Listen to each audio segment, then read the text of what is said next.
말씀은 창세기 29장 1절에서 20절 말씀입니다. 창세기 29장 1절에서 20절 말씀입니다. 창세기 29장 1절에서 20절 말씀, 저와 여러분이 한 절씩 교독하면서 읽도록 하겠습니다. 창세기 29장 1절부터 20절입니다. 제가 먼저 읽겠습니다. 야곱이 길을 떠나 동방 사람의 땅에 이르러 온전히 그들의 물이 있고 그 곁에 양떼가 들어 있으니 이는 목자들이 그 물에서 야곱에게 물을 먹이라. 큰 돌로 우물아귀를 걷었다. 모든 떼가 모이면 그들이 우물아귀에서 돌을 옮기고 그 양떼에게 물을 먹이고는 우물아귀 그 자리에 다시 그 돌을 덮더라. 야곱이 그들에게 이르되 내 형제여 어디서 왔느냐? 그들이 이르되 하란에서 왔노라. 야곱이 그들에게 이르되 너희가 나홀의 손자 라반을 아느냐? 그들이 이르되 아노라. 야곱이 그들에게 이르되 그가 평안하냐? 이르되 평안하니라. 그가 나에게 지금 양을 걸고 오느니라. 야곱이 이르되 해가 아직 높은즉 가축 모일 때가 아니니 양에게 물을 먹이고 가서 풀을 뜯게 하라. 그들이 이르되 우리가 일하지 못하겠노라. 때가 다 보이고 목자들이 우물아귀에서 돌을 옮겨야 우리가 양에게 물을 먹이느니라. 야곱이 그들과 말하는 동안에 라헬이 그의 아버지의 양과 함께 오니 그가 그의 양들을 치고 있었기 때문이더라.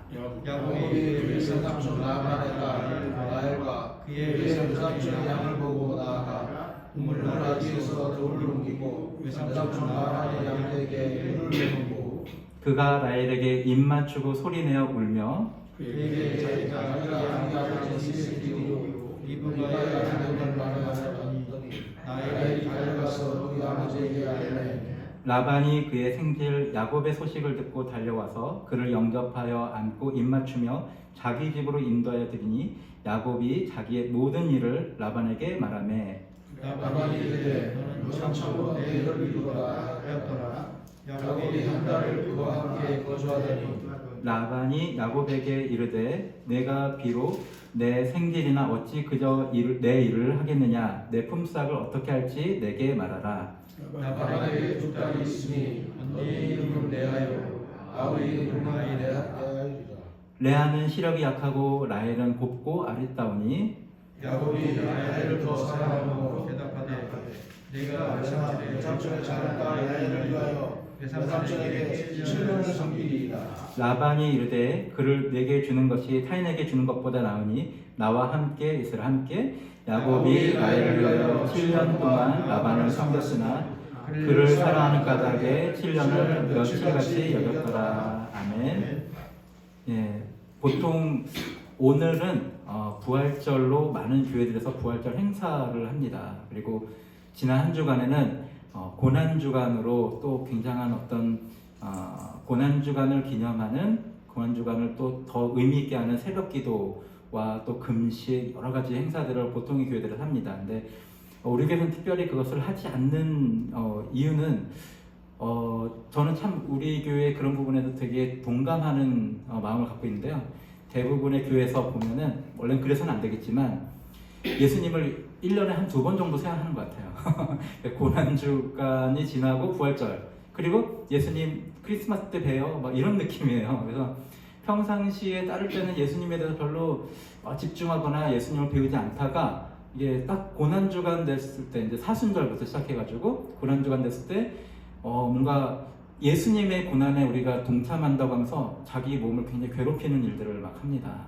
물론 그렇게 해서 큰 은혜를 경험하고 다시 한번 예수님의 부활하심이 우리에게 어떤 의미가 있는지를 생각하는 그런 기회를 갖기도 하는 좋은 은혜의 시간을 보내는 분들도 있고 그런 교회들도 있지만 대부분의 교회들에서는 그것이 어떤 그냥 연례의 그냥 절기 정도의 행사로 지나가는 경우들이 참 많았던 것 같습니다. 그리고 나서 예수님을 더 깊이 묵상하고 예수님을 더 닮아야겠다가 아니라 쭉 그 다음에 여름 행사를 위해서 준비를 하거든요. 지금도 또 여름 수련회를 위해서 엄청나게 준비하고 청년부면 청년부, 주일학교는 주일학교대로 또 막 계속 준비를 합니다. 그래서 그 다음에 뭐 추수감사절, 그 다음에 크리스마스 할 때 또 크리스마스 때 다시 한번 예수님을 이렇게 조명하는 일들이 생겨나는데 우리 예수함교회는 매일매일이 부활하신 예수님과 함께 동행하는 그런 복된 교회임을 여러분 믿으시기 바랍니다. 우리는 고난을 다시 한번 막 우리가 받아야 하는 그런 것은 아닙니다. 예수님을 다시 한번 고난 가운데 모셔야 되는 게 아니라 그 예수님의 고난을 통해서 오늘 우리가 어떤 은혜로 살아가고 있는지를 깨달으면 되는 것이죠. 그리고 예수님은 부활하셔서 이제 끝나는 것이 아니라 부활하시고 승천하셔서 지금 우리와 함께 계신다고 하는 거. 지금 우리와 함께 계시죠. 그것이 가장 우리에게 중요한 일인 것 같습니다. 오늘 야곱이 이제 삼촌 라반의 집으로 가는 그런 과정이 나타나는데, 야곱에게 이제 없었던 부분, 지난번 수요일 날 제가 얘기를 했었는데, 야곱의 신앙에서 가장 뭔가 부족한 부분이 있다면 개성입니다. 특성이 있군요. 감사합니다. 이사님, 네, 특성하시겠습니다. 네. 네, 갑자기 원래는 성경 봉독하고 바로 특성인데 제가 까먹었습니다.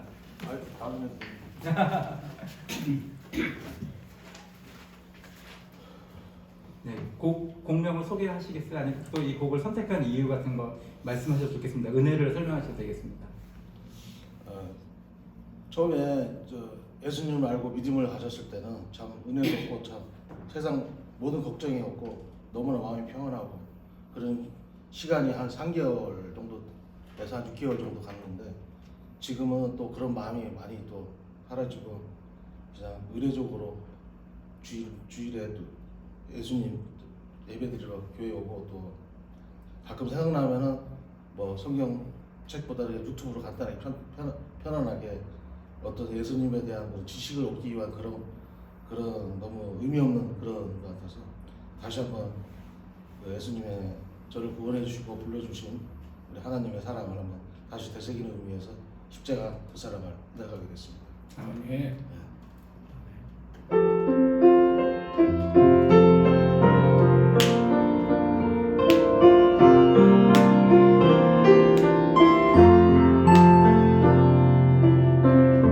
십자가 그 사랑 멀리 떠나서 무너진 나의 삶 속에 잊혀진 주의 돌 같은 내 마음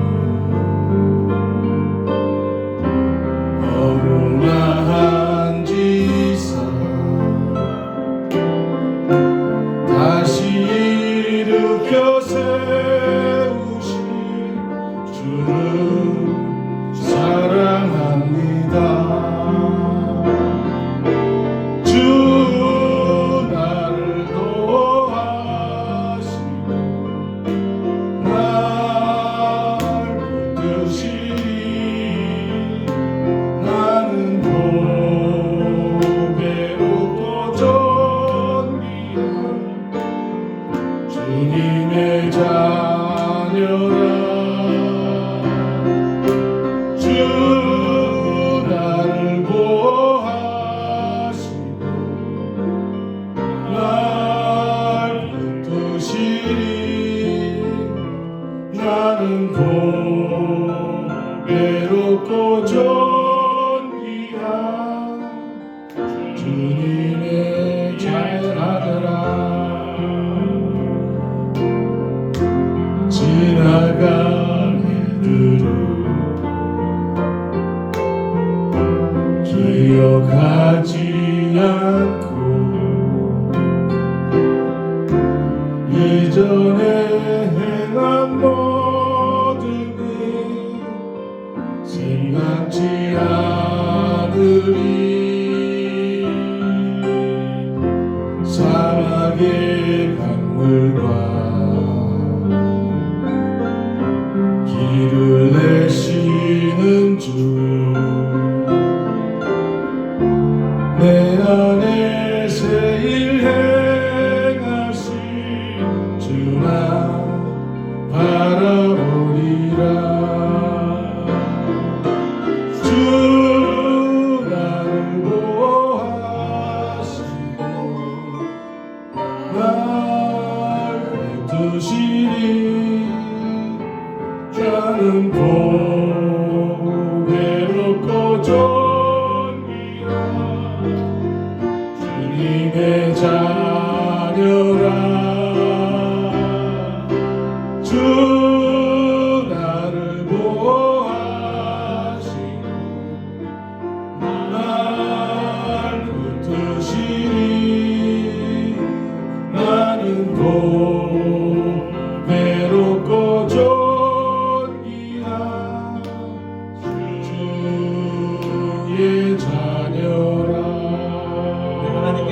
감사합니다. 예, 아까 연습을 해놓고도 제가 깜빡 까먹었습니다. 그리고 또 장로님 말씀해주셔서 감사합니다. 그 얘기를 하려다가 다 까먹었었네요. 우리 전원님께서 이렇게 신령님께서 찬양 인도하실 때, 이게 우리가 힘차게 찬양하는 것을 아까 할 때, 그 예배 찬양에 대한 그 전문 교수님도 그런 말씀하셨거든요. 찬양은 슬프게 불어서는 안 된다. 네, 이런 말씀하셨는데 우리 장로님께서 늘 항상 기쁘고 또 힘차게 찬양을 인도해 주시니까 우리가 항상 예배드릴 때마다 다시 우리의 영혼이 사는 것 같습니다. 또 특별히 오랜만에 특송하신 걸로 알고 있는 특송의 순서를 가진 걸로 아는데 우리 한기범 집사님께서 찬양해 주셔가지고 더욱더 풍성한 예, 그러한 예배 또 은혜가 우리에게 임한 것 같습니다. 너무 감사드립니다. 두 분께 너무 감사드립니다. 계속해서 말씀을 나누면 이 야곱이 삼촌 라반의 집으로 가게 되는 바로 그 직전에 있습니다. 근데 야곱을 우리가 지난번부터 이렇게 보았지만 하나님께서 야곱에게 그 약속을 하셨어요. 내가 너랑 함께 하겠다. 너에게 약속한 것이 다 이루어지지 전까지 너를 떠나지 않겠다라고 아주 굳건히 약속하셨습니다. 오늘 이 시간에도 부활하신 예수님께서 여러분 모두에게 세상 끝날까지 함께 하신다고 약속하신 말씀을 여러분 받으시기 바랍니다. 네, 여러분에게 부활하신 예수님께서 세상 끝날 때까지 내가 너와 함께 하겠다. 너를 붙잡겠다. 아버지께서 내게 보내주신 모든 너희들을 한 명도 놓치지 않겠다라고 말씀하셨습니다. 그것을 우리가 딱 마음에 가질 때 우리의 신앙이 되게 균형 있게 됩니다. 근데 오늘 우리가 살펴보고 있는 이 야곱은 그것이 부족했어요. 그러니까 하나님께서 분명히 내가 너와 함께 하겠다고 말씀하시는데도 우리가 이 야곱의 생을 이제 끝까지 볼 텐데 차례차례 볼 건데 야곱은 계속 피해의식에 쌓여 있고 그리고 두려움이 계속 있습니다. 근데 오늘 우리가 함께 보는 말씀에서도 야곱이 그렇게 좀 온전하지는 않은 사람이구나 라고 하는 것들을 발견할 수 있어요. 그런 걸 통해 우리가 무엇을 얻어야 되냐면 내가 좀 온전하지 않아도 하나님께서 한번 선택해 주시면 내가 너를 끝까지 이끌겠다. 내가 너를 통해서 복된 민족이 되어지도록 하겠다라고 하는 약속을 신실하게 응하신다고 하는 것입니다. 오늘 우리를 살펴봤을 때 내 신앙이 좀 부족하지. 그래서 하나님이 나에게 뭔가 안 좋은 일들 혹은 넓게 좋은 일들을 펼치지 않나 보다 그렇게 생각하지 않으시기 바랍니다. 하나님께서 다 계획이 있으시고 그 일들 가운데 우리를 진행하시는데 우리의 행위가 혹은 우리의 신앙이 완벽해야지만 하나님께서 그 일을 하시는 것이 아니라는 것입니다. 오히려 그때 우리에게 필요한 것은 무엇이냐면 예수님이 나와 동행하신다. 그래서 내 삶 가운데 일어난 모든 일들 가운데도 하나님의 크신 선하신 뜻이 있다라고 믿고 나가는 것이 굉장히 중요합니다. 할렐루야. 그런데 야곱에게 그것이 없습니다. 그것이 없음으로 어떤 일들이 비롯되어지는지를 보는 사상지석의 시간들이 앞으로 조금 더 있을 것이고요.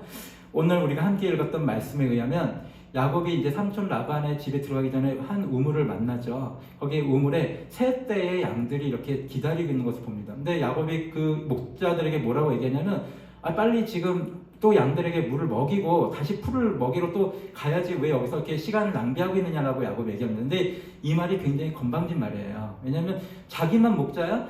저 사람들도 지금 오늘 초짜들이 아니에요. 늘 양떼를 몰던 사람이 그리고 다른 동네잖아요. 여기가 굉장히 먼 동네거든요.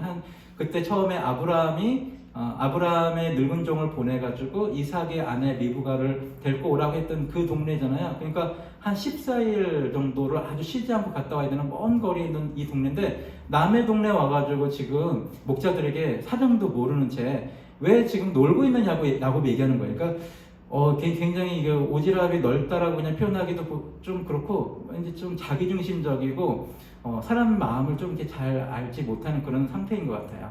그런데 목자들이 그래도 뭐라고 얘기를 했냐면 8절에 보면 그들이 이르되 우리가 그리하지 못하겠노라. 때가 다 모이고 목자들이 우물 안에 돌을 옮겨야 우리가 양에게 물을 먹이느냐라고 얘기했습니다. 그러니까 우리가 생각하면 목자들이 다 모여야 우물 어귀에 있는 우물에 이렇게 돌뚜껑을 덮어놓거든요. 왜냐하면 그 우물은 쓸모있는 우물이고 이 우물은 살아있다라고 하는 그걸 뭘로 통해서 알 수 있냐면 우물에다가 이렇게 큰 돌뚜껑을 덮어놓는다고 합니다. 그러니까 못 쓰는 우물은 덮어놓을 필요가 없어요. 그냥 방치되니까. 근데 거기다 두꺼운 아주 돌뚜껑을 딱 얹어놓으면 이거는 지금 막 사용하고 있구나 이런 관리의 개념이 있다고 합니다. 근데 그 돌뚜껑이 있으니까 우리가 먹지 못한다는 개념이 아니에요. 그러니까 돌뚜껑이 너무 무거워가지고 목자들이 다 함께 모여야지만 이걸 함께 힘을 합쳐서 옮기는 게 아닌 거예요. 왜냐하면 물론 이거 그냥 조사해 보시면 여러분도 검색하시면 나오겠지만 그 돌뚜껑 자체가 무거운 건 아닙니다. 나중에 우리가 함께 읽었던 말씀에는 라헬이 양떼를 몰고 왔을 때 그 야곱이 옮겨버려요. 그러니까 야곱 혼자도 옮겨버렸다는 거예요. 야곱이 무슨 자기 형처럼 에서처럼 막 강력한 그런 힘을 갖고 있는 사람도 아닌데 그냥 혼자서도 옮길 수 있는 거예요. 근데 왜 목자들이 다 모여야 하냐면 이게 공동의 우물이기 때문에 그래요.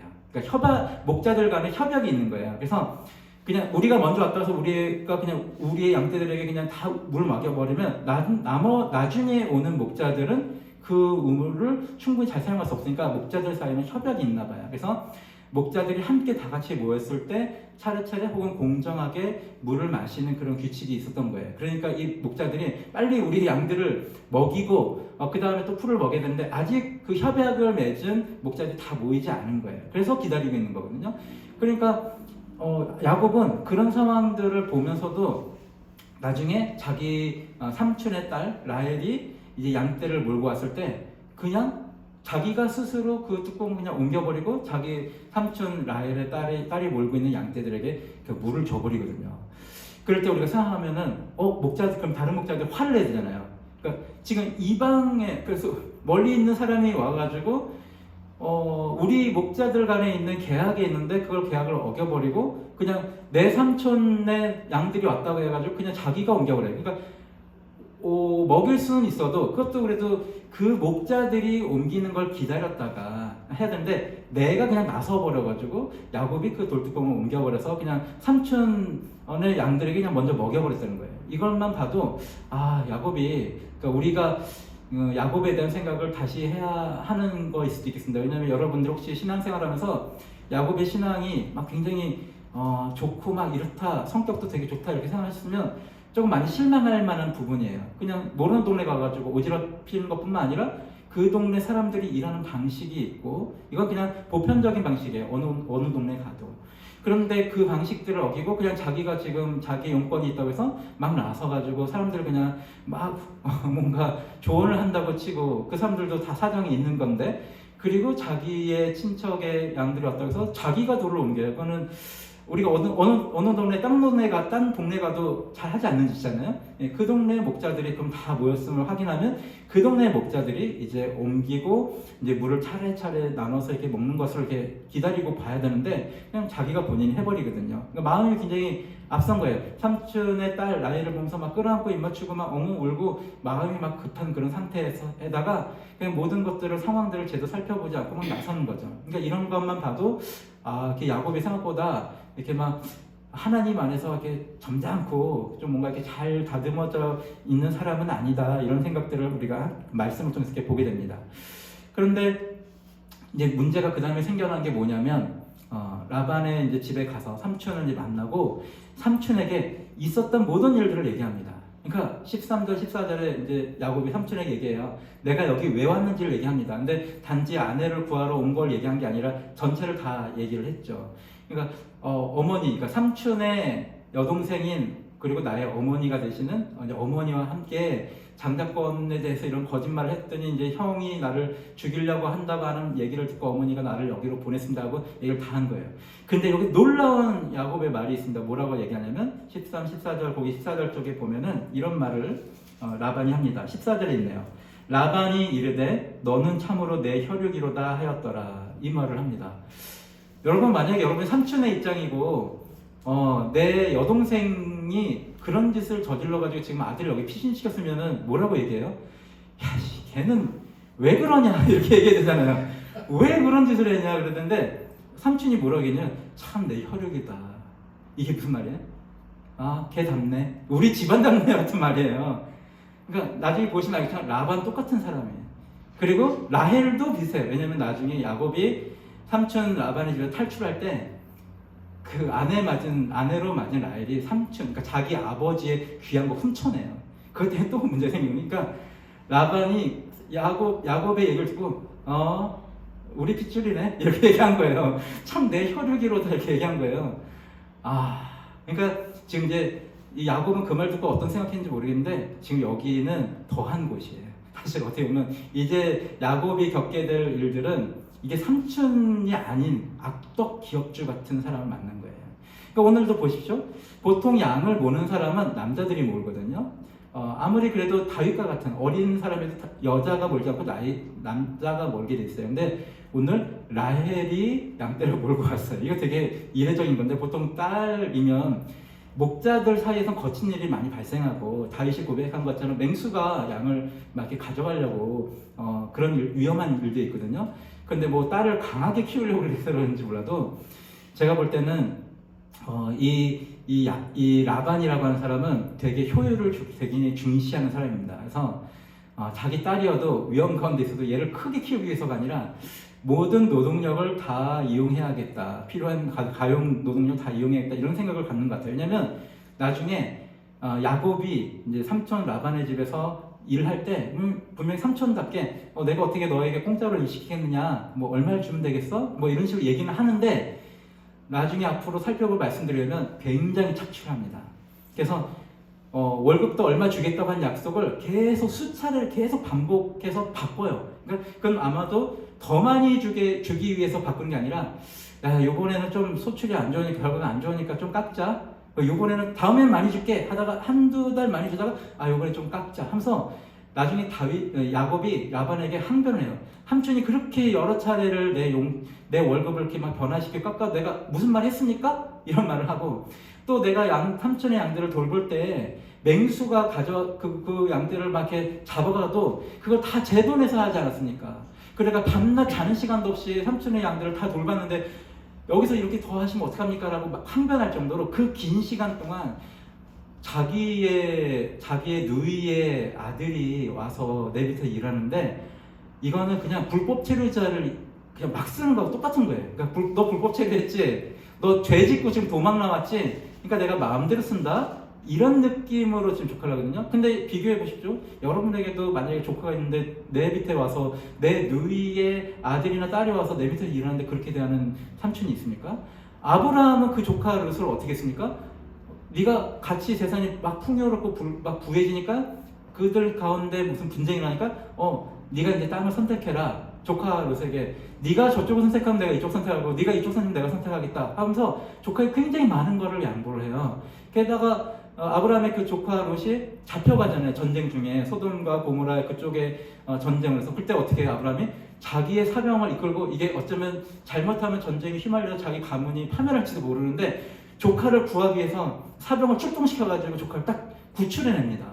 이런 게 삼촌의 마음이잖아요. 여러분의 마음이잖아요. 내 자식같이 생각하니까. 근데 이 야곱을 완전히 불법 체류자, 범죄자처럼 그냥 뭔가 사기를 계속 치는 거예요. 월급도 조금 주고 그냥 엄청나게 그냥 이용해 먹는 거죠. 더군다나 우리가 함께 읽었던 말씀의 이하에 보면 이제 마지막에 읽었던 20절의 말씀 보면 야곱이 라헬을 위하여 7년 동안을 라반을 섬겼으나 그를 사랑하는 까닭에 7년을 며칠같이 여겼다. 그러니까 내가 라헬이라고 하는 그 당신의 삼촌의 딸을 결혼하기 위해서 7년을 섬기겠습니다 라고 이제 얘기한 거잖아요.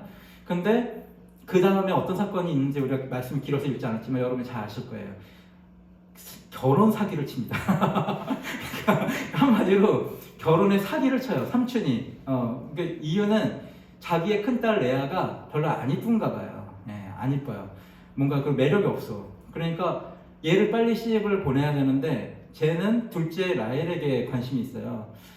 근데 이 삼촌 라반은 레아를 빨리 시집을 보내야겠다는 생각이 앞서요. 그러니까 너네 이제 오늘 결혼하고 첫날 밤 가져라고 하고 딱 자리를 마련한 다음에 그 방에 레아를 집어넣어요. 그러니까 불 다 꺼진 상태에서 야곱은 레아가 라헬인 줄 알고 그냥 첫날 밤을 지내거든요.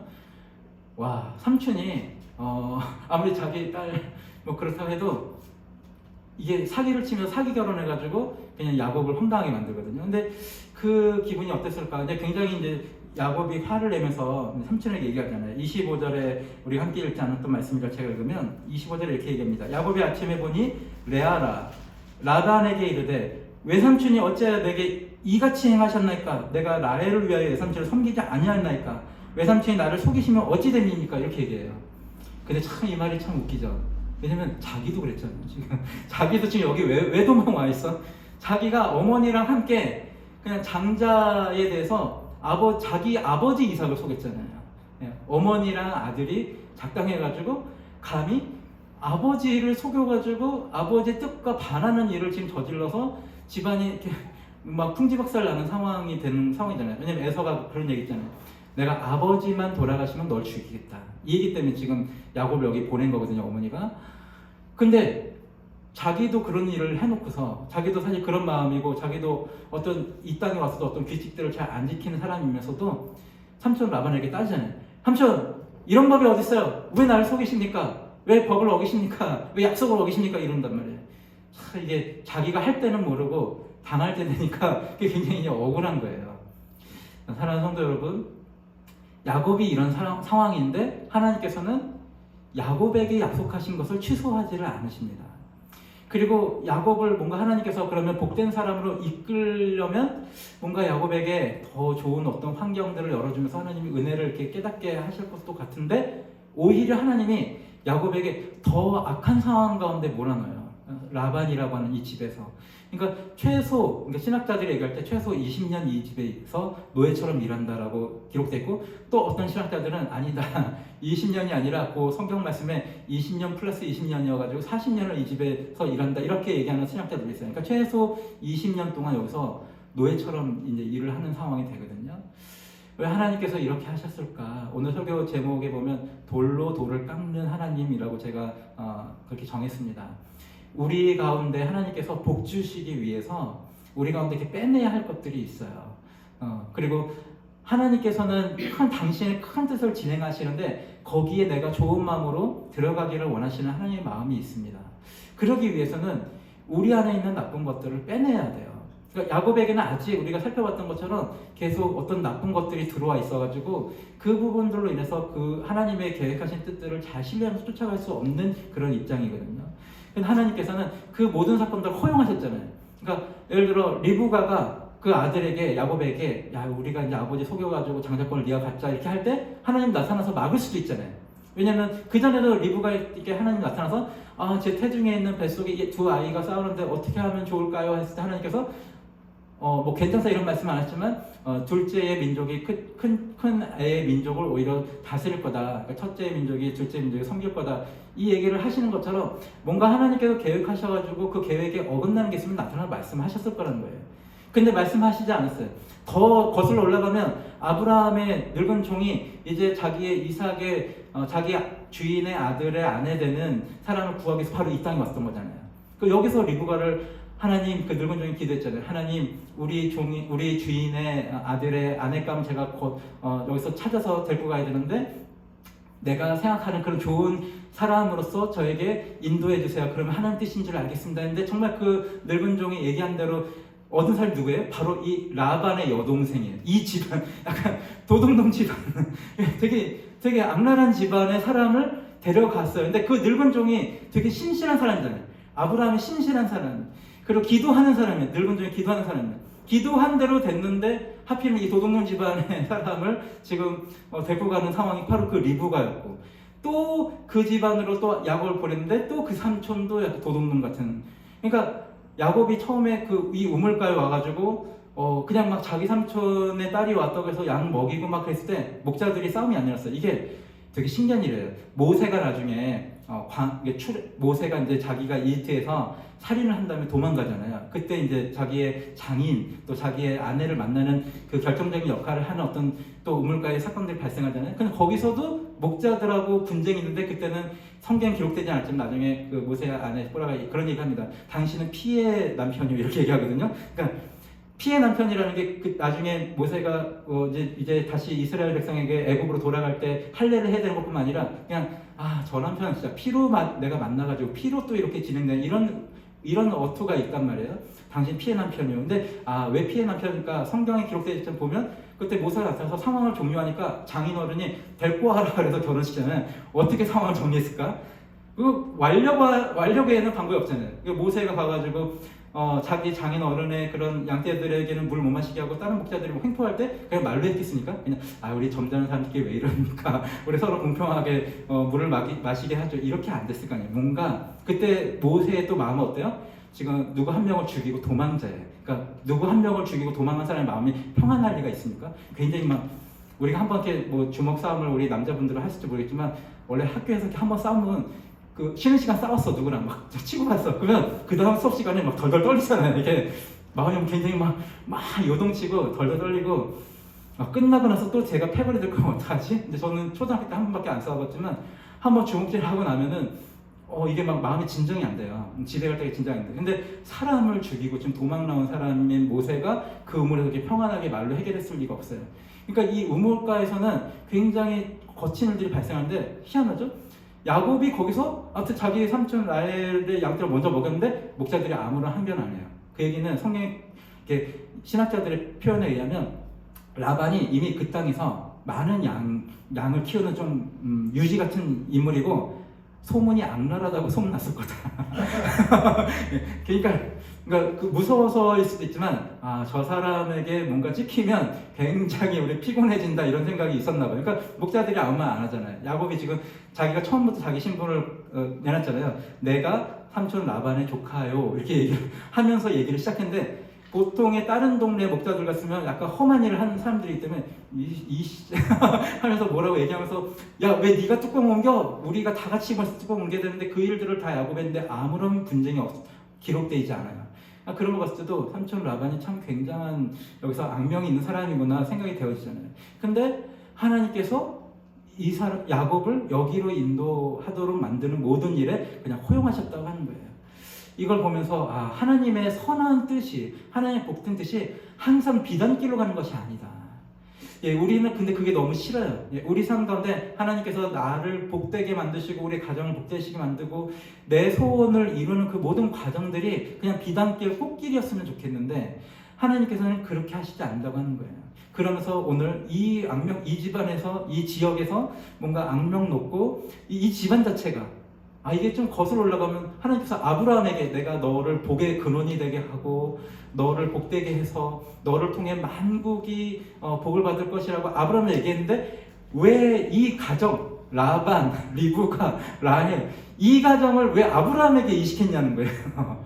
이 문제의 가정을 왜 아브라함에게 이식했냐? 그냥 더 참하고 신앙 좋고 조용하고 그런 막 얍삽하고 막 거칠 이런 거 안 하고 그런 가정을 이쪽에 사돈 맺어가지고 이렇게 가면 아브라함에게 하나님께서 약속하신 그 복된 것이 이루어지는 게 너무 우리에게 좋게 보이는데 하나님께서 아브라함에게 약속하신 그 약속, 이삭에게 약속하신 그 약속을 이루시는 과정에서 하필이면 왜 이 가문? 그러니까 라반이 얘기할 때 저는 섬찟했어요. 네가 참 내 혈육이구나 이거 얘기할 때 만약에 드라마로 만든다면 라반 역할 굉장히 좀 악랄하고 얍삽한 사람이어야 돼. 그러니까 네가 참 내 혈육이구나 이렇게 얘기하는 스타일이에요 지금. 하나님께서 참 일하시는 것들 우리가 받아들이기는 어려운데 그래도 지금 하나님께서 야곱에게 원하시는 마음은 무엇일까요? 그건 아까 처음 설교에서 얘기했던 바로 그것입니다.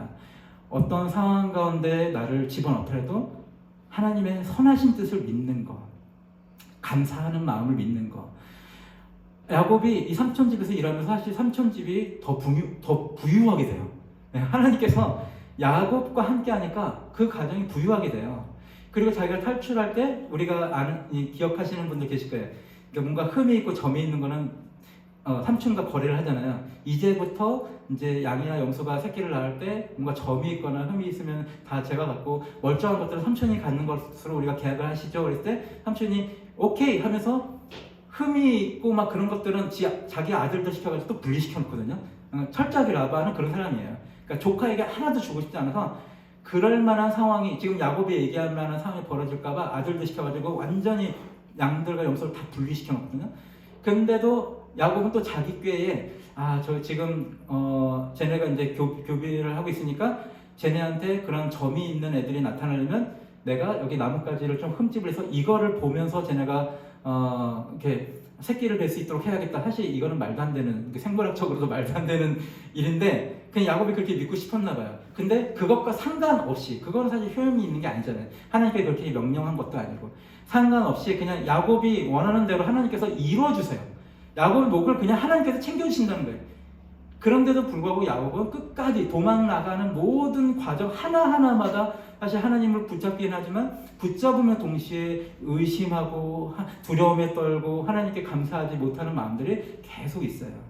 그러면서 또 라헬을 또 데리고 오고, 그래서 또 레아도 데리고 왔고 라헬도 데리고 왔는데 나중에 보면 또 그 레아에서 태어난 자식들이 라헬에서 태어난 요셉을 핍박하는 일들이 또 생겨나면서 일들이 막 진행이 되거든요. 우리에게 하나님께서 지금 내가 좀 어려운 상황 가운데 있고 또 내가 원하는 방향대로 하나님께서 하시지 않을 때 그때 내가 할 수 있는 것은 기도하고 감사하는 것입니다. 그리고 그냥 주어져 있는 게 감사하는 거죠. 그러니까 그 상황 자체는 감사스럽지 않아요. 삼촌 라반이 그렇게 나를 막 그렇게 할 때 야곱이 그거에 감사할 수는 없어요. 나를 그냥 고난 가운데 보내심을 감사합니다 이렇게 할 수는 없어요. 그렇지만 그냥 오늘 하루하루에 내게 주어진 작은 것들을 감사하는 수밖에 없잖아요. 내가 그래도 오늘 또 먹을 수 있는 건강을 그래도 최소한 허락해 주신 거. 또 오늘 우리가 함께 같이 예배 드리는 이 사람들이 같이 우리 함께 모여서 예배 드릴 수 있는 거. 그리고 내 자녀나 또 내 가족을 그래도 그냥 볼 수 있는 거. 되게 작은 거에 감사할 수밖에 없죠. 전체 큰 상황에 대해서는 우리가 뭐 그러면 더 좋긴 하겠지만 내가 고난 가운데 있고 힘든 가운데 있지만 그래서 하나님의 큰 계획하심이 있으니까 이렇게 하실 거라고 하는 것까지 감사했으면 더 높은 신앙이라고 할 수 있겠습니다. 근데 만약 그게 어려우시면 그냥 오늘의 최소한의 작은 거 하나하나, 내가 오늘 살아 움직일 수 있는 거, 내가 오늘 밥벌이 할 수 있는 거, 내가 오늘 공부할 수 있는 거, 나에게 오늘 부모님이 계신다고 하는 거, 이런 거 하나하나 사소한 거를 감사하면서 그것을 누리는 삶을 해나갈 때 하나님께서 야곱을 이 라반의 집에서 다듬고 하시려고 하는 그 일들이 잘 이루어져요. 근데 야곱에게 그 마음이 없었어요. 그러니까 그 마음이 없었어요. 제가 지금 말씀드린 그 작은 거에 감사하는 마음이 없었어요. 큰 하나님 뜻은 모른다 쳐도 작은 거에 감사하는 마음은 없어요. 그러니까 이 삼촌 라반의 집에 있면서 사실 야곱은 변화가 없었어요. 변화가 없었다고 저는 분명히 말씀을 드릴 수 있습니다. 야곱이 나중에 죽을 때까지 그 마음이 있었거든요. 나중에 죽을 때 유언을 그 자기 아들들에게 뭐라고 얘기했어요? 레아의 아들들에게 내가 죽고 나면 요셉이 총리가 된 저 총리의 요셉이 너희들을 죽일 수 있어. 그러니까 내가 유언했다고 얘기해. 그러니까 정말 아버지가 죽고 나서 그 레아의 자녀들이 요셉에 가서 얘기하잖아요. 아버지가 돌아갈 때 유언으로 우리를 용서해 주라고 유언하셨다. 이 얘기를 죽을 때까지 하는 거예요, 야곱이. 자기가 당했던 것. 아버지 이삭이 돌아가시면 에서 형이 나를 죽이겠다고 얘기한 그 트라우마에 벗어나지 못하고 있어요. 요셉은 어떤 사람이에요? 이미 요셉이 형제들 다 끌어안고 엉엉 울면서 형제들이 얘기하잖아요. 나를 여기 보내신 것은 여러분이, 형들이 나를 지금 잡아서 여기 보내신 게 아니에요. 이 모든 일은 하나님께서 하신 겁니다 하고 요셉은 딱 형제들에게 얘기하고 아버지에게도 그 얘기 다 들어갔을 거예요. 근데도 아버지인 야곱은 그 트라우마에서 벗어나지 못해요. 그 상태에 벗어나지 못해요. 아무리 하나님께서 야곱의 그 모든 것들을 빼내려고 라반의 집에서 훈련을 시키는데도 그 훈련에 내가 제대로 임하지를 못해요. 그러니까 결과적으로 죽을 때까지도 자기의 선한 아들, 우리 역사상 사실 우리 신앙에서 이 신앙의 위인 중에 요셉과 같은 사람 굉장한 사람이잖아요. 요셉과 같은 신앙을 하는 굉장한데 자기 아들임에도 그 요셉을 믿지를 못해요. 지금 총리가 되고 하나님께서 이 모든 일을 했다고 하는 저 고백이 아니야. 제가 지금 겉으로는 얘기하지만 지 형들을 미워할 거야. 왜 그런 생각하겠어요? 자기가 그런 상태니까. 그러니까 야곱이 그런 상태니까 자기 아들도 자기처럼 형제들을 다 죽일 거라고 생각하는 거예요. 사랑하는 거 여러분, 오늘 우리에게 주어져 있는 여러 가지 상황 가운데 우리가 작은 것들에 감사하면서 예수님과 동행할 때에 하나님께서 우리에게 주어져 있는 그 어려운 상황 속에서 우리에게 악한 것들을 뽑아내 주실 겁니다. 그리고 우리를 고쳐주실 거예요. 회복시켜 주실 거예요. 우리를 복주시기 위해서 그 가운데 우리를 들어갈 수 있도록 허용하신 거예요. 그 허용하시는 어려운 상황들을 막 우리가 피해의식에 사로잡혀서 왜 하나님 왜 나에게 이렇게 하셨어요? 라고 하면 어쩌면 우리는 그 과정을 지나가면서 아무것도 얻지 못할 수 있습니다. 그 가운데 그냥 전체 상황은 알지 못하기 때문에 때로 우리가 하나님께 원망하고 그럴 수는 있지만 그런 것을 절대 금할 수 없죠. 우리가 다 사람인데 원망하고 힘들다고 막 찡찡대고 하나님 왜 그러셨어요? 막 이럴 수 있지만 그래도 또 다시 한번 우리와 함께 동행하시는 예수님 생각하면서 그래도 내게 이런 것들 허락하신 것들에 감사하면서 그 기간들을 지날 때에 내가 주님 안에서 예수님은 나를 회복시키길 원하시니까 내가 예수님 안에서 온전하게 조금 더 이전보다 괜찮게, 더 좋게, 더 복되게 우리를 바꿔주실 것을 믿습니다. 그렇게 되시는 여러분 되시길 주님의 이름으로 축복합니다. 우리 찬송가